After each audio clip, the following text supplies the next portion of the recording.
أعوذ بالله من الشيطان الرجيم. بسم الله الرحمن الرحيم. فإن طلقها فلا تحل له من بعد حتى تنكح زوجا غيره. فإن طلقها فلا جناح عليهما أن يتراجعا إن ظن أن يقيما حدود الله، وتلك حدود الله يبينها لقوم يعلمون. وإذا طلقتم النساء فبلغن أجلهن فامسكوهن بمعروف أو سرحوهن بمعروف، ولا تمسكوهن ضرارا لتعتدوا، ومن يفعل ذلك فقد ظلم نفسه. ولا تتخذوا آيات الله هزوا واذكروا نعمة الله عليكم وما أنزل عليكم من الكتاب والحكمة يعظكم به، واتقوا الله واعلموا أن الله بكل شيء عليم. وإذا طلقتم النساء فبلغن أجلهن فلا تعضلوهن أن ينكحن أزواجهن إذا تراضوا بينهم بالمعروف، ذلك يوعظ به من كان منكم يؤمن بالله واليوم الآخر، ذلكم أزكى لكم وأطهر، والله يعلم وأنتم لا تعلمون. والوالدات يرضعن أولادهن حولين كاملين لمن أراد أن يتم الرضاعة، وعلى المولود له رزقهن وكسوتهن بالمعروف، لا تكلف نفس إلا وسعها، لا تضار والدة بولدها ولا مولود له بولده، وعلى الوارث مثل ذلك، فإن أرادا فصالا عن تراض منهما وتشاور فلا جناح عليهما.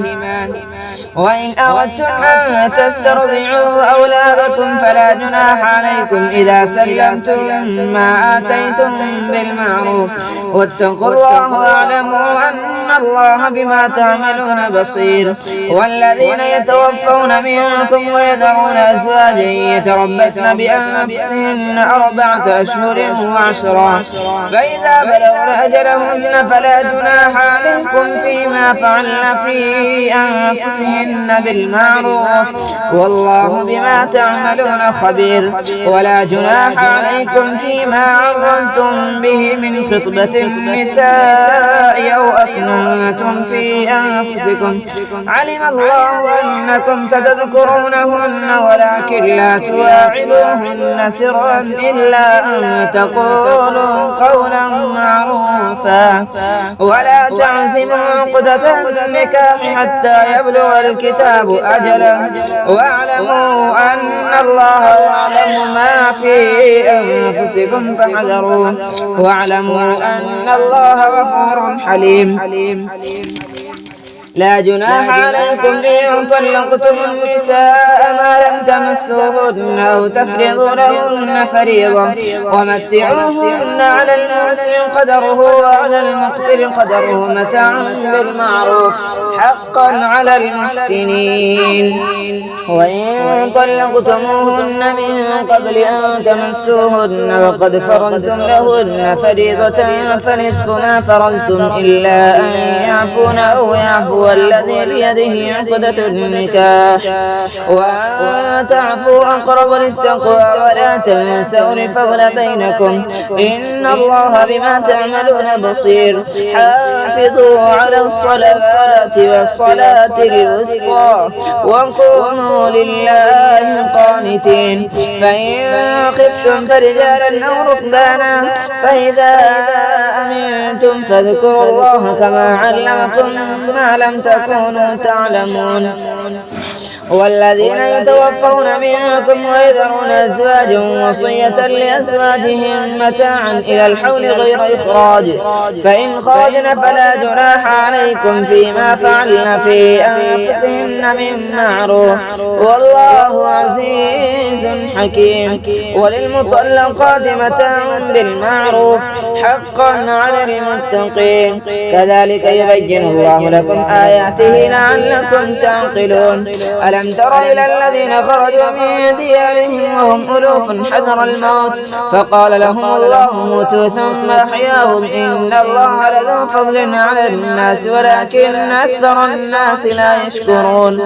وقاتلوا في سبيل الله واعلموا أن الله سميع عليم ما ذا الذي يقرض الله قرضا حسنا فيضاعفه له أضعافا كثيرة والله يقبض ويبسط وإليه ترجعون ألم تر إلى الملأ من بني إسرائيل من بعد موسى إذ قالوا لنبي لهم ابعث لنا ملكا نقاتل في سبيل الله قال هل عسيتم إن كتب عليكم القتال ألا تقاتلوا قالوا وما لنا ألا نقاتل في سبيل الله وقد أخرجنا من ديارنا وأبنائنا فلما كتب عليهم القتال تولوا إلا قليلا منهم والله عليم بالظالمين وقال لهم نبيهم إن الله قد بعث لكم طالوت ملكا قالوا أنى يكون له الملك علينا ونحن أحق بالملك منه ولم يؤت سعة من المال قال إن الله اصطفاه عليكم وزاده بسطة في العلم والجسم والله يؤتي ملكه من يشاء والله واسع عليم وقال لهم نبيهم إن آية ملكه أن يأتيكم التابوت فيه سكينة من ربكم وبقية مما ترك آل موسى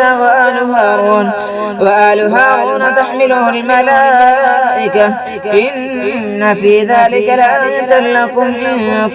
كنتم مؤمنين فلما فصل طالوت بالجنود قال إن الله مبتليكم بنهر فمن شرب منه فليس مني ومن لم يطعمه فإنه مني إلا من اغترف غرفة بيده